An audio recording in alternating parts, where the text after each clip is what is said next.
어, SY라고 하겠습니다. 제 개인 소개는 특별히 어, 많은 것들을 하는 거는 큰 의미가 없는 것 같고, 간단하게만 말씀드리면 해외에서 지금 일을 하고 있고, 그리고 회계팀에서 팀장 역할을 주로 하고 있습니다. 지금도 한국에 없습니다. 외국에서 근무를 하고 있고, 투자 생활은 거의 직장인으로서 한 15년 정도 대학생 때부터 그 정도 했던 것 같습니다. 근데 이제 기록, 여기 보시면 엑셀 파일에 이제 기록은 2017년도부터 이렇게 해왔는데, 사실 15년 정도 했었고, 기록을 2017년도부터 했지만, 그때부터는 이제 꾸준히 현재까지 6월 말까지 이제 매달 정산을 해서 이렇게 하고 있습니다. 그 내역을 토대로 자기소개를 하는 게 오히려 저에 대한 개인정보를 이렇게 이야기하는 것보다 그게 제 자기소개용으로 대신으로 더 적당할 것 같아서 그렇게 오늘 준비를 했습니다. 그리고 이 영상을 제작한 특별한 이유는 없어요. 그냥 이유는 없는데 지금까지 10년 이상 이렇게 주식시장에서 투자를 하다 보면은 저도 이제 많은 전문가들한테 조언을 받고 그리고 뉴스도 많이 보고 하면서 느낀 점이 하나 있어요. 분석도 되게 논리적이고 많고 정확하지만 과정도 과정까지는 이제 보여주기도 하지만 결과가 없는 거예요. 결과가. 좀 뭔가 넌센스잖아요. 사실은 예를 들어서 제가 아는 직장 동료 한 분은 예전에 중국에서 이제 주재원 생활을 하셨어요. 근데 이제 중국에서 오랫동안 있으면서 자기가 이제 거래처나 이런 아는 회사들을 알게 돼서 자기 이제 개인 돈을 몇 천만 원을 넣은 거예요. 그분은 이제 주식을 전혀 해본 분이 아닌데 어떻게 해서 넣었어요, 돈을. 그러고서 이제 몇 년 정도를 이제 애를 먹다가 결국에는 거의 몇 수천만 원을 벌었다고 하더라고요. 사실 뭐 거짓말 하나도 없이.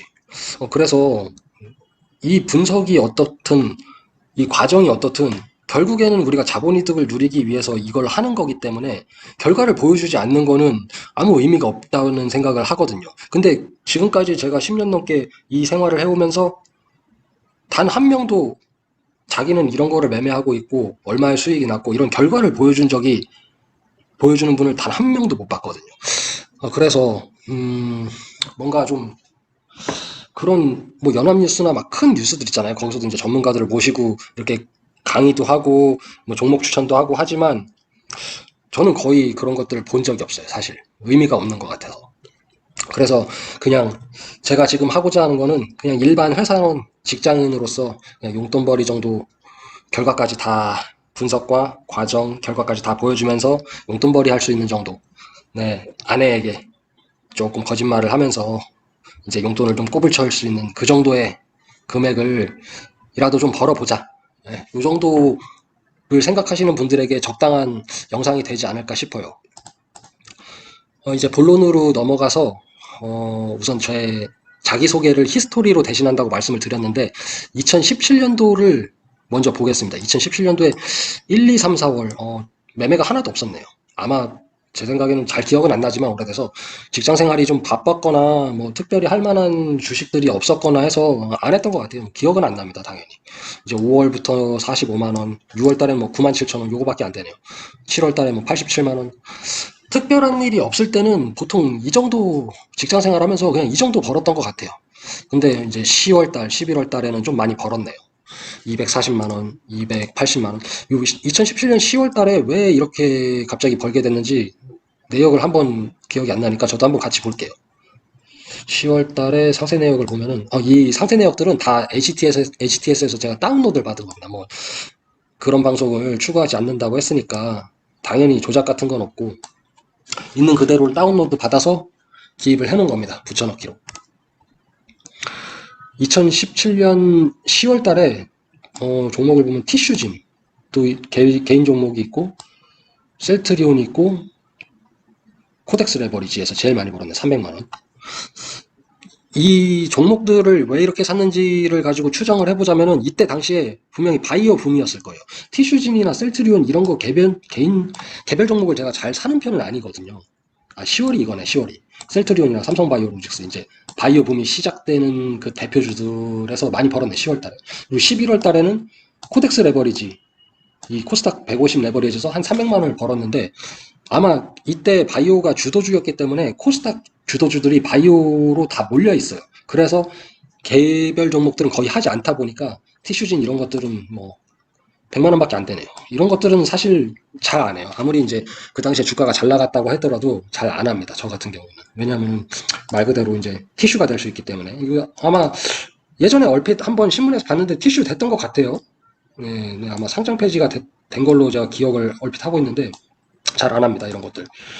그래서 좀 리스크를 줄이려고 ETF를 거의 하는 편이에요. 왜냐하면 ETF를 사도 충분히 주도주가 거기에 몰려있기 때문에 그 바이오에 투자하는 거랑 마찬가지거든요. 효과가. 물론 이 당시에 바이오 거품인 거는 저도 알아요. 당연히 모르는 사람들은 없었을 거예요. 근데 그럼에도 불구하고 저 같은 경우는 그냥 버블이 있어도 거기에 탑니다. 버블이 있다고 자본이득을 그냥 무시할 수는 없잖아요. 저는 버블이 있는 걸 알아도 빨리 타는 편입니다. 대신에 이제 버블이 있다. 그걸 내가 알고 있다. 그러면은 좀 대응 기간이 굉장히 빨라지죠. 뭐 평소에 뭐 별거 없을 때는 주식을 갖고 있어도 하루에 한두 번 이렇게 주가 지수를 이제 체크하고 그 정도로 직장 생활을 하다 보니까 그냥 그 정도로 해서 넘어가요. 근데 이제 이런 뭔가 이제 핫플레이스가 있다. 그러면은 그때는 좀 집중적으로 자주 보고 많이 매매를 하는 편이죠. 자주 매매를 하는 편이에요. 그래서 이때 바이오 버블이 시작된 이후로 이때 셀트리온, 삼성바이오로직스 많이 벌었고 그 다음에 역시나 바이오 주도주일 때 코스닥 레버리지로 많이 벌었네요. 이때 2017년에 결과적으로 별일 없다가 바이오 버블 시작되면서 투자금 5천만 원으로 연간 손익 한 700만 원, 연수익 한 15% 정도. 직장인으로서 이 정도 나쁘지 않죠. 왜냐면 은행이자 지금 아시다시피 1, 2% 정도밖에 안 되잖아요. 근데 15%를 연간으로 벌었다. 거의 없어요. 사실 예전에 제가 월스트리트에서 어떤 이름이 뭐였는지는 기억이 안 나는데 사이언스 뭐였나? 그 회사는 연간 30% 수익을 꾸준히 낸다고 하더라고요. 천문학자들이랑 수학자들이 그렇게 많이 몰려있대요. 그 회사에. 그냥 들은 거예요. 저는 저를 가르쳤던 회계사한테 그냥 들은 건데 그런 회사도 있는데 일반인이 이렇게 1년에 15% 버는다는 거는 쉽지 않죠. 이거를 만약에 꾸준히 번다. 정말 쉽지 않죠. 1년에 15%씩. 아마 전 세계 모든 사람들이 그 1년에 15%씩 버는 사람에게 돈을 다 맡기겠죠. 아마 그 정도면. 그럴 겁니다. 아마. 2017년도는 그 정도 벌었어요. 그리고 2018년도에 1월 달에 제일 많이 벌었네. 1월 달에 1,100만 원을 벌었네. 무려. 투자금 5천만 원을 가지고. 이때 기억이 나요. 워낙 많이 벌었기 때문에 좀 기억이 생생한데 1월 달에 제가 일본에 있었거든요. 저 스키랑 스노우보드 타는 걸 워낙 좋아해서 일본에서 스노우보드를 타고 있었는데 한 3주 정도, 한 3주에서 한 달 타고 있었는데 계속 놔뒀어요. 사두고 놔두고 이제 스키만 타러 다니고 이제 한번 코스 한번 쭉 돌다가 내려오면은 아, 많이 올랐네 한번 확인하고 그 정도로 이제 계속 놔뒀는데 계속 놔둬서 많이 벌었어요. 계속 놔둬서 만약에 이제 이 집중을 해가지고 여기에 시간을 투자를 많이 했으면 오히려 몇 번을 더 샀다 팔았다를 할 거란 말이죠. 인간으로서. 인간 심리가 당연히 다 누구나 그렇게 되듯이. 그렇다면은 이 정도 1100으로 벌지는 못했을 거예요. 5천만 원 가지고. 그냥 놔뒀어요. 오히려 그래서 많이 벌었던. 네, 1월 달에 종목을 한번 볼게요. 저도 기억이 안 나요. 뭘로 벌었는지. 역시나 코스닥 레버리지 730만 원 제일 많이 벌었네요. 베트남도 좀 했네요. 베트남이 이때 기억이 나는데 좀 잘 나갔었어요. 하는 추세였기 때문에 이때 베트남 거 좀 많이 했어요. 근데 최근에 1, 2년 사이 최근에는 많이 안 봤는데 최근에 좀 주춤하더라고요. 그래서 이제 거의 관심 밖에 있고 이때는 예, 베트남 많이 했었네요. 매도 금액이 3,600만 원. 중국 것도 있었네요. 차이나 H 레버리지. 홍콩 항생 쪽에 있는 중국 본토 기업들 항생에 삭제되어 있는 것들이죠. H 레버리지가. 이것도 많이 했네요. 5,300만 원. 코스닥 레버리지가 순매도 금액이 1억 5,600만 원. 제일 많이 했네요. 이렇게 해서 2018년 1월 달에 그 바이오 버블이 정점이었어요. 티슈진 뭐 최근에 이제 구속됐던 그 누구였죠? 신라젠 그쪽도 있고 셀트리온 3인방 그쪽도 있고 뭐 코스닥 지수가 거의 900이 넘었었으니까 어느 정도 버블이 심했는지는 예, 누구나 다 아는 사실이었죠. 근데 2월 달에 460만 원이나 무려 손실이 났네요. 한 달 만에. 바로. 벌자마자 바로. 절반이 날라갔네요. 이럴 수밖에 없어요. 나는 당연히 어깨에서 팔려고 아무리 계획을 한다고 하더라도 떨어질 때는 진짜 추풍낙엽처럼 떨어지잖아요. 주가지수라는 게 원래 올라갈 때는 서서히 올라가더라도 떨어질 때는 완전히 추풍낙엽이라는 거죠.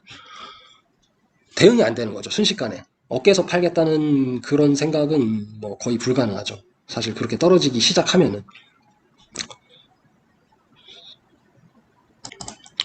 예, 그렇게 해서 이제 3월 달에는 손실이 56만 원? 예, 거의 없었던 걸 봐서는 2월 달에 다 정리를 한 것 같아요. 2018년 2월 달. 역시 코스닥 레버리지 제일 많이 잃었고, 차이나 레버리지도 거의, 예, 모르겠어요. 차이나 쪽은 지금 기억이 안 나네요. 왜 이렇게 많이 잃었는지 기억이 안 납니다. 베트남도 좀 더 간만 보다가 이제 정리한 그런 상태인 것 같고, 그렇게 정리를 했기 때문에 이제 3월 달에는 거의 손실이 없고 4월 달에는 아예 매매 자체가 없었네. 근데 이때부터 문제가 있었어요. 5월, 5월, 6월, 7월, 8월, 9월, 10월, 5월부터 10월까지 해서 손실이 이때 400만 원, 339만 원, 393만 원, 거의 400만 원인데 왜 이렇게 됐냐면 간만 본 거야. 아, 바이오가 다시 올라가려나? 이 정도 떨어졌으면 다시 올라갈 수도 있겠지? 그런 반사신경을 좀 후속 조치로 노려본 것 같아요. 그래서 간만 보다가 계속, 5월, 이거죠. 이제 5월 달에 간만 보고, 올라가려나 보다. 샀어요. 아니구나. 망했네. 6월 달에 아예 거래가 없었어요. 7월 달에, 8월 달에 아니구나. 계속 이런 식인 거죠.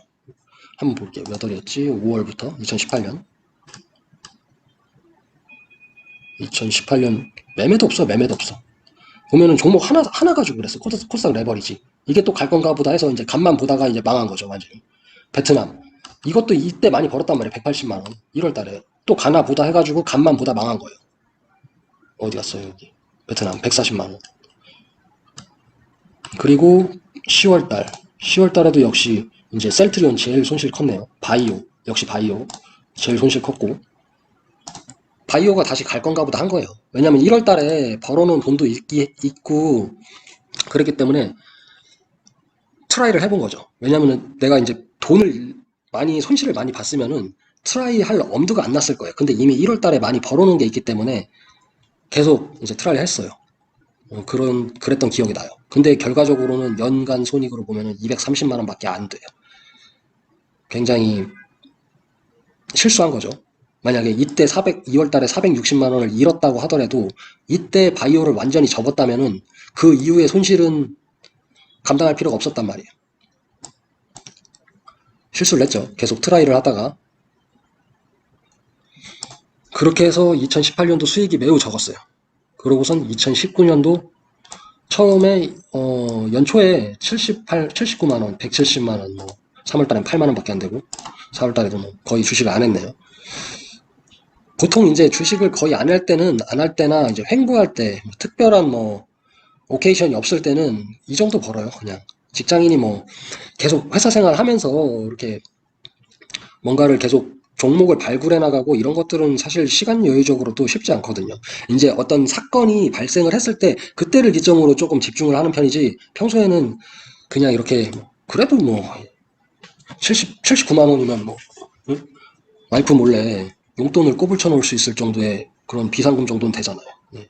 이런 것들, 서두에도 말씀드렸다시피 제 방송 목표 그냥 일반인들이 우리가 편하게 조금 용돈벌이 할 수 있는 정도를 투자를 하려면은, 그리고 최소한 잃지 않는 투자를 하려면은 어떻게 해야 되는지, 그런 것들이 제 이 영상을 제작하는 모티브이기 때문에 저도 똑같이 그런 것들을 보여주면서 제가 실제로 얼마를 벌고 있는지 낱낱이 보여주고 있습니다. 79만원. 한 달 용돈으로 괜찮네요. 2월 달에 좀 많이 벌었고. 근데 문제는 또 2019년에 작년에 5월부터가 문제였네요. 160만 원 터지기 시작했어요. 8월 달에 무려 480만 원이나 이렇게 손실이 났어요. 왜 그랬는지 저도 몰라요. 한번 볼게요. 왜 작년에 이렇게 터졌는지 기억이 안 나요. 2019년 8월 달 이거네요. 480만 원. 보면은 종목도 몇 개 없어요. 종목도 거의 코스닥 레버리지야. 골드 선물 하나 있는데 의미 없고, 인도도 좀 많이 잃었네. 이때 할 게 없으니까 그거네. 이때 할 게 없었어. 그러니까 이제 매매가 거의 없었던 거예요. 그러다 보니까 인도 같은 것들을 눈여겨봤죠. 그러다가 이제 손실이 한번 터졌고, 인도 거 80만 원. 근데 뭐 큰 돈은 아니니까 코스닥 레버리지에서 완전히 그냥 터졌네요. 이게 기억이 나요. 이때 8월부터 해서 무역전쟁, 미중무역전쟁을 시작을 했거든요. 시작은 일찍 했겠죠. 근데 이제 정점이었어. 이때 8월 달에. 근데 왜 이렇게까지 대응을 못하고 계속 보면은 5월, 8월 5일, 6일, 7일, 8일, 9일 계속 매매를 했어. 계속. 거의 막 하루에 한 번, 이틀에 한 번씩 계속 매매를 했어. 왜 이렇게 매매를 했냐면은 대응이 안 되는 거예요. 계단식 하락. 일명 계단식 하락. 처음에 이제 폭락을 하면은 그 다음 다시 매수를 하겠죠. 그러면 다음날 또 폭락해. 그러고 그 다음날 조금 또 올라가. 이 계단식 하락. 이게 저같이 이제 거시경제를 분석을 하거나 정치적인 이슈상 이런 것들을 분석을 해서 투자를 하는 사람들은 이런 계단식 하락이 왔을 때 맹점이 있어요. 어떻게 됐는지 한번 대충 그려볼게요. 뭐 이렇게 올라갔겠죠. 이렇게 올라가다가 갑자기 이렇게 돼. 그러다가 다시 요렇게 올라가는 거야. 또 이렇게 돼. 요렇게 올라가다 요렇게 돼. 이런 식인 거죠. 이런 식. 이게 저같이 이제 거시경제만 분석하면서 이제 투자를 하는 사람들은 이런 차트가 나왔을 때 거의 대응이 안 돼요. 이거는 소위 말하는, 저는 뭐 그런 분들을 신뢰하진 않지만 차티스트라고 하는 분들이 이제 분봉을 다루거나 그런 분들이 우리 많잖아요, 주변에서. 그런 분들이 오히려 이런 계단식 하락 이런 것들에 대한 대응은 훨씬 더 좋을 거예요. 손실을 줄이는데. 근데 저는 거기서 이제 약점이 완전히 나와버린 거죠.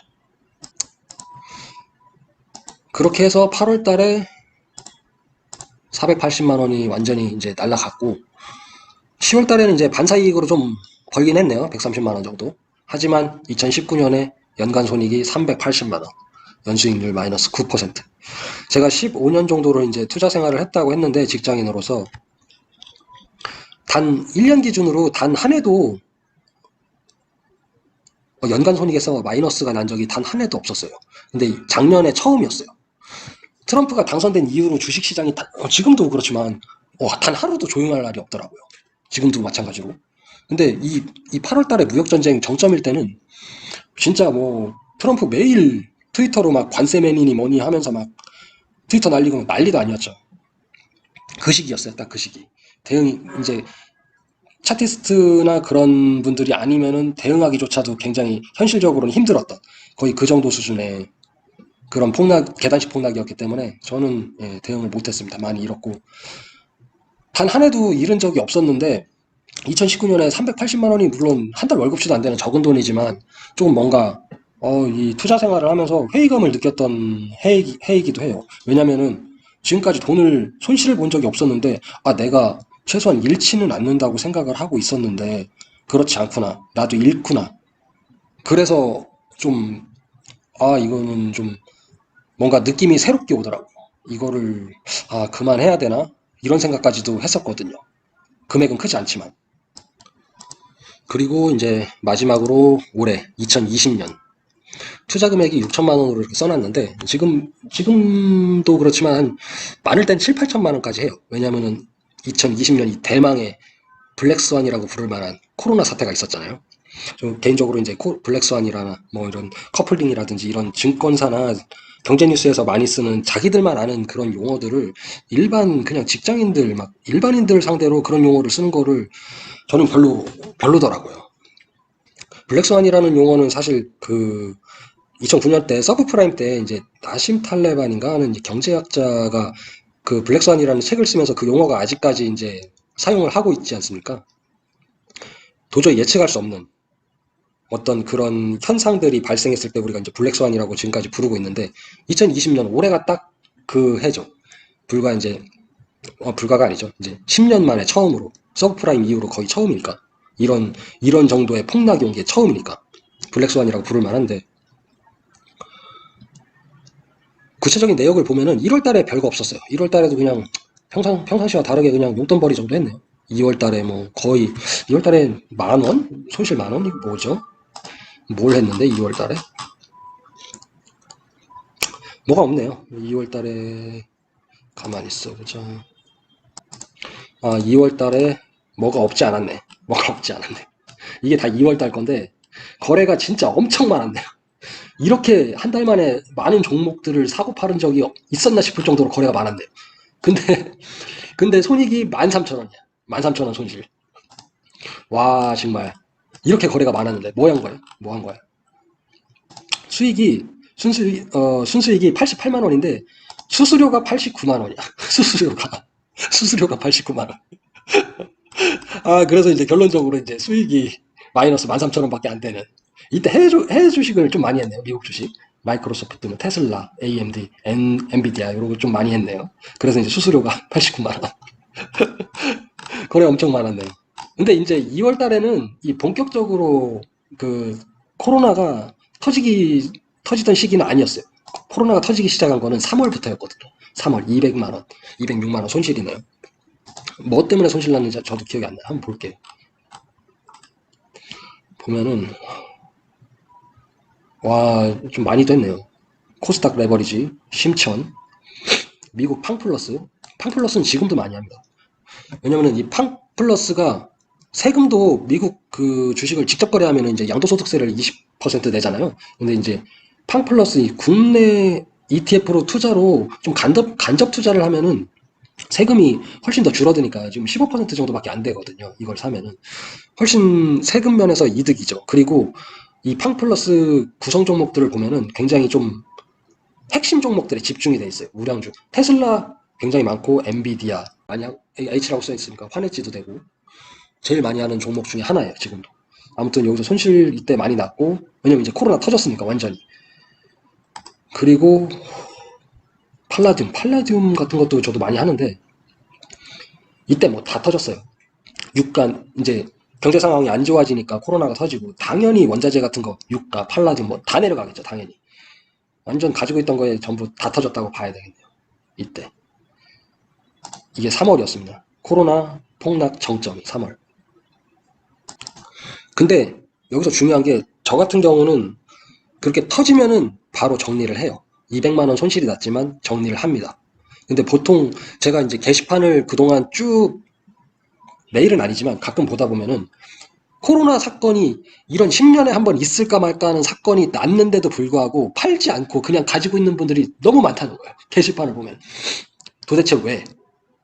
도대체 왜? 그러니까 모르겠어요.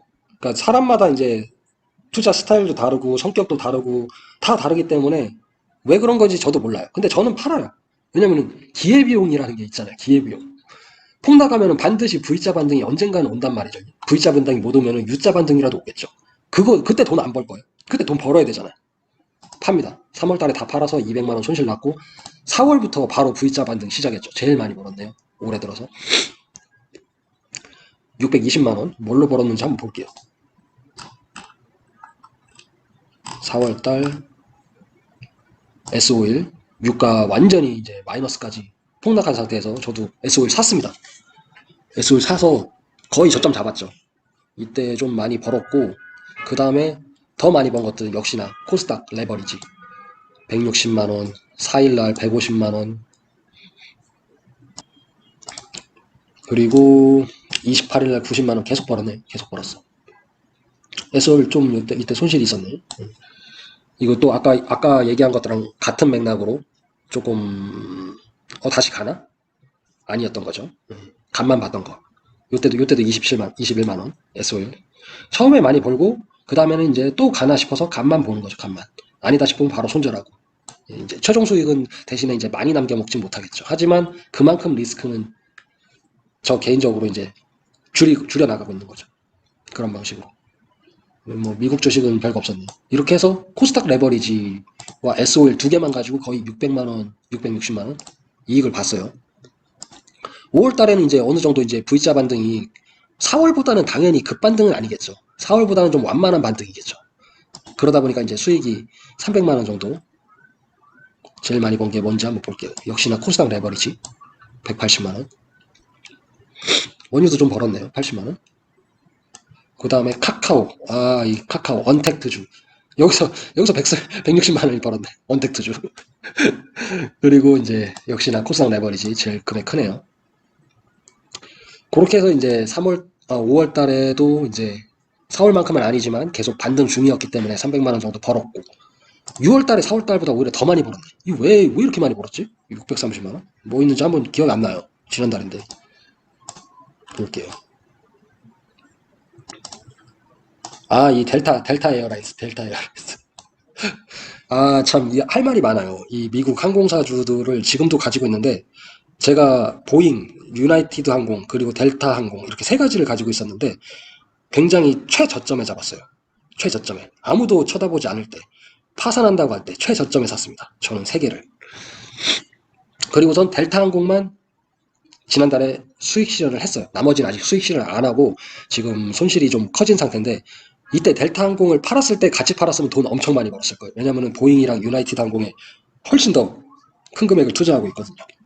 거의 제 포트폴리오의 30% 이상 지금도 가지고 있어요. 근데 아직도 팔지 않고 있어요. 팔 생각이 없어요. 코로나가 나아질 때까지. 그 미국 주식은 나중에 다시 한번 영상을 만들 때 하기로 하고 이때 어쨌든 델타 항공을 제가 팔았어요. 한번. 507만 원 많이 벌었네요. 나머지 종목들은 특별히 뭐 코스닥 레버리지 반등 중이었던 거예요. 이때까지 6월까지 이제 7월 지금까지 정산했을 때는 금액이 크진 않은데 이제 거의 이제 V자 반등은 끝난 상태이기 때문에 그 정도에서 이제 올해 좀 많이 벌었네요. 1,400만 원 연간 수익률 24%. 이 정도면은 나쁘지 않죠. 직장인으로서 와이프한테도 거짓말하고 이제 뭐 비상금을 이렇게 숨겨놓기에는 좀 큰 금액인 그 정도는 될 것 같네요. 4년간 3년 반 동안 해서 2천만 원 정도. 투자금은 평균 투자금 한 1,125만 원 정도. 많이 벌었죠. 연수익률 39%. 나쁘지 않은 것 같아요. 이 정도를 버는 거를 목표로 하고 있어요. 지금도. 사실 전업 투자로 해서 이 정도 수익을 내서는 생계가 불가능하잖아요. 그런 건 아니고 우리는 제가 서두에도 말씀드렸다시피 직장인들 대상으로 그냥 우리가 좀 더 월급보다는 좀 더 여유로운 생활을 할 수 있게끔 그래도 어떻게 밥 한 끼라도 더 맛있는 거 사 먹을 돈이 있을 정도의 비상금을 마련하는 수준에서 그런 분들을 대상으로 영상을 보는 거를 제 전문가는 아니지만 그냥 이런 거죠. 그냥 다른 옆집 아저씨는 이런 종목도 사고 이런 식으로 분석해서 그냥 용돈벌이 정도 한다더라. 그냥 이 정도 수준에서 영상을 제작을 하는 목표가 있습니다. 사실 그동안 뉴스나 어디 다른 매체들이나 막 이렇게 무슨 차트 모니터에다 띄워놓고 이제 전문가죠. 예, 전문가처럼 이렇게 차트 분석하고 그런 방송들은 너무나 많지만 결과가 없잖아요. 중요한 건 결과인데. 그리고 그 사람들이 하는 방송과 좀 그런 식으로, 이런 식으로 좀 차별화를 더 보고 싶었어요. 개인적으로 좀 재미있을 것 같기도 하고. 제가 한창 대학생 때 이제 회계사 준비한다고 공부를 하고 있을 때 저를 가르쳤던 회계사가 강의 시간에 그런 얘기를 하더라고요. 자기는 항상 파란색 와이셔츠만 입고 다닌다는 거예요. 그리고 왜 그러냐면 파란색이 다른 사람이 보면은 신뢰감을 쌓게 만들어준대요. 파란색 와이셔츠가. 그래서 이제 전문가들은 그런 식으로 이제 겉모습도 그렇게 만들려고 노력을 하는구나. 근데 저는 이제 이 방송도 마찬가지지만 그럴 의도가 없거든요. 그냥 말씀드렸다시피 옆집 아저씨, 그냥 내 친구는 이렇게 한다더라. 그냥 참고 정도 해볼 수 있겠네. 그게 전부예요. 그렇게 봐주시면 될 것 같고, 그리고 다음 회차부터는 오늘은 자기소개하는 게 전부예요. 이 히스토리가 제 자기소개이기 때문에 히스토리로 자기소개하는 걸로 마무리를 하고 다음 회차부터는 조금 이제 실질적으로 어떤 기준을 가지고 사고팔고를 하고 아침에는 어떤 것들을 분석해서 그런 시장 상황을 읽어내는지 이 아저씨는 이 옆집 형 누나 이 사람은 어떤 식으로 분석을 하고 어떤 기준을 가지고 매매를 하는지 그거를 실질적으로 보여줄 거예요. 별거 없어요. 그냥 별거 없어요. 그냥 다른 사람들이 일반 투자자들, 개인 투자자들이 하는 거랑 똑같아요. 별거 없어요. 저도 물론 이론적으로는 정말 많이 공부를 했고 펀드 매니저 자격증도 있거든요.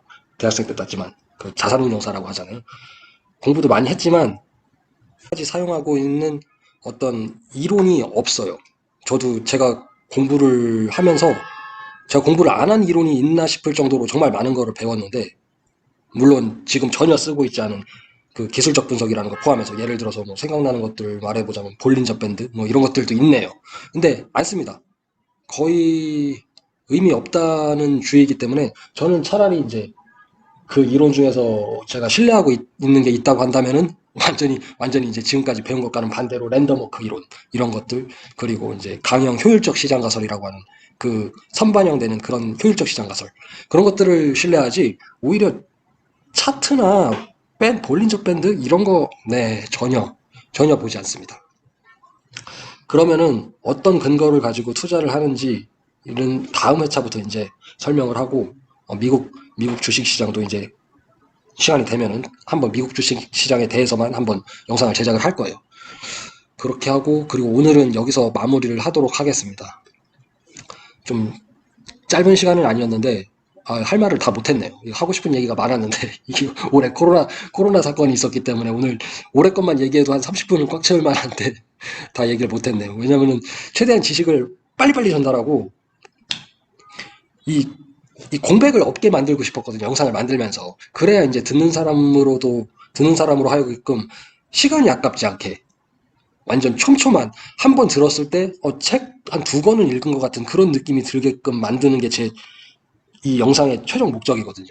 근데 좀 첫 영상 제작이기도 해서 좀 두서도 없고 말도 잘 못해서 오늘 여기까지 하고, 좀 더 이제 어떻게 또 타이트하게 영상을 제작할 수 있을까, 말을 빨리 할 수 있을까 좀 고민해 본 다음에 다음 회차부터 좀 더 재밌는 영상 만들어 볼 수 있도록 노력하겠습니다. 감사합니다.